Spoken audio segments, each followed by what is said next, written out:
মা উড়ালপুলের সংস্কার, বৃহস্পতিবার রাত থেকে বন্ধ যান চলাচল। সংস্কারের কাজের জন্য বন্ধ থাকবে মা উড়ালপুল। উড়ালপুল সংস্কারের কাজ করবে কলকাতা ডেভেলপমেন্ট অথরিটি KMDA। এর জন্য মা উড়ালপুলের যান নিয়ন্ত্রণ করা হচ্ছে। জানা গিয়েছে, বৃহস্পতিবার থেকে কাজ শেষ না হওয়া পর্যন্ত প্রতি রাতে বন্ধ থাকবে যান চলাচল। রাত 12টা থেকে ভোর 5টা পর্যন্ত বন্ধ রাখা হবে যান চলাচল।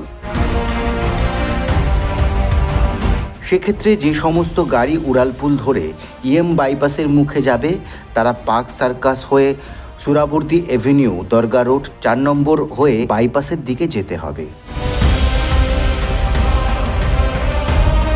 কলকাতা শহরের অত্যন্ত গুরুত্বপূর্ণ ফ্লাইওভার মা ফ্লাইওভার।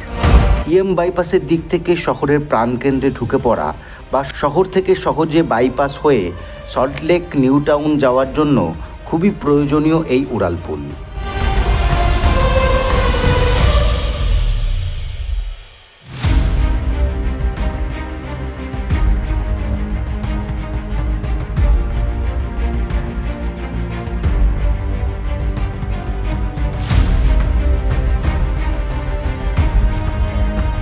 এই খবরন।